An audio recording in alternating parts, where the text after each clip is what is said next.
चलो फटाफट से स्पोर्ट्स तक को सब्सक्राइब करो और हाँ, जो घंटी नजर आ रही है बिना देरी किए इस पर क्लिक करो। Hello everyone, welcome to sports Tak. मैं हूं खुशी गुप्ता। इंडिया वर्सेस इंग्लैंड की T20I सीरीज जारी है, जहां पर तीसरा मुकाबला कल हुआ और इंडिया वहां पर हार गया। अब अगर तीसरा मुकाबला जीत जाते तो हम कहते कि चलो जी सीरीज अपने नाम हो गई, लेकिन इंग्लैंड भी खेलने आया है, जीतने आया है। अगले मुकाबले में क्या होगा वो देखने वाला होगा, लेकिन इस सीरीज की अब तक उठाकर देखें और बात करें तो वहां पर एक खिलाड़ी, वो खिलाड़ी वरुण चक्रवर्ती, जिसने हर मैच में लगातार जब जब उनको गेंद थमाई गई तब उन्होंने विकेट निकाल कर दी है। उनकी परफॉर्मेंस इतनी जबरदस्त रही कि सब ये बात करने लगे कि यार चैंपियंस ट्रॉफी में तो इस खिलाड़ी को होना ही चाहिए था। अब कल मुकाबला हारे, लेकिन वरुण चक्रवर्ती ने फाइफर वहां पर लिया। अब कोई भी मैच आप देखिए, कोई भी बल्लेबाज हो वो 100 रन बना दे, या कोई गेंदबाज हो वो फाइफर ले ले या 3 विकेट हॉल ले ले और वहां पर मुकाबला हार जाए, तो शायद उस खिलाड़ी को सबसे ज्यादा दुख होता है। और इस खिलाड़ी ने कल 5 विकेटें निकाली, सिर्फ और सिर्फ 24 रन वहां पर दिए। फिर प्रेस कॉन्फ्रेंस में वरुण चक्रवर्ती आते हैं तो क्या कुछ उन्होंने मैच को लेकर कहा है, क्या उन्होंने बताया है, किस तरह से वो डिसअपॉइंटेड थे, वो हम आपको बताते हैं। तो उन्होंने सबसे पहले बताया, जब वो प्रेस कॉन्फ्रेंस में आए, उन्होंने कहा कि मुझे बहुत दुख है कि हम ये मैच हार गए और हम इसे जीतने में सफल नहीं हो पाए, लेकिन यही क्रिकेट का नेचर है।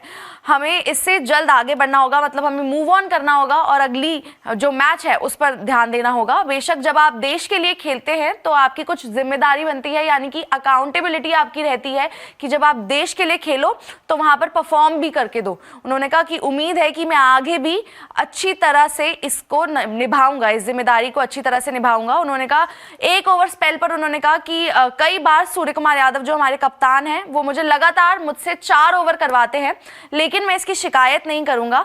मैं हर चीज के लिए मेंटली तैयार हूं और शायद इस लेवल पर मैंने अभी तक सबसे अच्छी गेंदबाजी की है और आगे भी मैं इसी तरह से निभाता रहूंगा, जो मेरी जिम्मेदारी है उसको निभाता रहूंगा और कोशिश करूंगा कि आगे भी मैं इसी तरह से परफॉर्म करूं। अब वरुण चक्रवर्ती शायद स्क्वाड में चैंपियंस ट्रॉफी के ना आए, लेकिन आगे उम्मीद है कि परफॉर्मेंस अच्छी तरह यूं ही करते रहे। लेकिन हम आपको बताएंगे T20I में, क्योंकि आप जानते हैं कि छोटा फॉर्मेट है, 4 ओवर्स एक गेंदबाज को करने के लिए मिलते हैं, वहां पर आकर किन किन खिलाड़ियों ने 5 विकेट हॉल निकाला है। तो ये हम आपके लिए कुछ स्टैट्स लेकर आए हैं, एक बार आपको दिखाते हैं आपकी स्क्रीन पर, जहां पर आप देखेंगे कि युजवेंद्र चहल है जिन्होंने 6 विकेटें निकाली थी 25 रन देकर। इंग्लैंड के खिलाफ 2017 में ये मुकाबला हुआ था। फिर भुवनेश्वर कुमार जिन्होंने 5 विकेट हॉल लिया साउथ अफ्रीका के खिलाफ 2018 में। कुलदीप यादव, ये भी बहुत जबरदस्त गेंदबाज है, चैंपियंस ट्रॉफी में आपको दिखेंगे इंडिया की तरफ से खेलते हुए। 5 विकेटें यहां पर इन्होंने निकाली थी इंग्लैंड के खिलाफ 2018 में। दीपक चहर, जिनको अब इंजरी इशू लगा रहता है और शायद वो इंडियन टीम की रेकनिंग में नहीं आ पा रहे हैं इसी चक्कर में, लेकिन उन्होंने 6 विकेट निकाली थी बांग्लादेश के खिलाफ 2019 में। भुवनेश्वर कुमार, फिर से इनका नाम, 5 विकेट इन्होंने निकाली थी अफगानिस्तान के खिलाफ, दुबई में निकाली थी, 2022 का साल था वो। कुलदीप यादव, एक बार फिर से इन्होंने 5 विकेट निकाली थी साउथ अफ्रीका के खिलाफ 2023 में। और फिर नाम आता है वरुण चक्रवर्ती का, जिन्होंने साउथ अफ्रीका के खिलाफ हाल ही में 2024 में 5 विकेट निकाली थी और 17 रन दिए थे।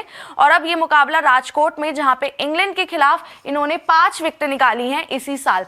अब वरुण चक्रवर्ती, मतलब परफॉर्मेंस जबरदस्त है, हर जगह चर्चा भी है कि जी इनको आगे मौका दो, ज्यादा से ज्यादा मौका दो, लेकिन जो दोनों फाइफर आए हैं इनके, वो दोनों ही लूजिंग कॉज में आए हैं, यानी कि टीम हारी है। इनका प्रदर्शन बहुत अच्छा रहा है लेकिन वहां पर टीम हार गई। खैर, कल का अगर हम मुकाबला देखें तो वहां पर वरुण चक्रवर्ती का बहुत जबरदस्त परफॉर्मेंस था। शमी आए गेंदबाजी करने, विकेट भले ही ना मिली, लेकिन उनका आना, अच्छे से गेंदबाजी करना, वो ही हमारे लिए बहुत बड़ा एडवांटेज है, क्योंकि चैंपियंस ट्रॉफी के लिहाज से हम देख रहे हैं कि वो फिट रहने चाहिए। बल्लेबाजी में थोड़ी सी कमियां रह गई, जहां पर सूर्य कुमार यादव कप्तान, उनकी जरूर बात करते हैं कि कप्तानी पारी वो कहाँ है। जो शॉट सूर्या खेलते थे 360, जो स्काई उनको कहा जाता था, वो उस तरह की पारी कहाँ पर है। हार्दिक पांड्या थोड़े ज्यादा ही स्लो गए, 40 रन बनाए लेकिन थोड़े ज्यादा ही स्लो गए। ऊपर से अभिषेक, वो खैर उनका तरीका है, किसी दिन रन आएंगे किसी दिन रन नहीं आएंगे, उनके रन नहीं आए। तिलक वर्मा, पिछला मुकाबला पूरी तरह से माला था लेकिन इस मुकाबले में नहीं कर पाए। तो कुल मिला के अगर हम देखें, तीसरा मुकाबला ठीक है, इंग्लैंड देखिए खेलने आया है, वहां पर आप कोई ना कोई मैच तो हारोगे, लेकिन उम्मीद है कि अगला मुकाबला वहां पर इंडिया अच्छे से जीते और ये अपनी सीरीज अपने नाम कर ले। फिलहाल ये इस वीडियो में इतना ही, आपसे मिलेंगे ऐसी बहुत सारी अपडेट के साथ आप लाइक जरूर कीजिए, शेयर जरूर कीजिए और सब्सक्राइब भी कीजिए। स्पोर्ट्स की खबरें ढूंढ रहे हो तो इधर उधर क्या देख रहे हो, चलो फटाफट से स्पोर्ट्स तक को सब्सक्राइब करो और हाँ, जो घंटी नजर आ रही है फटाफट से बिना देरी किए इस पर क्लिक करो।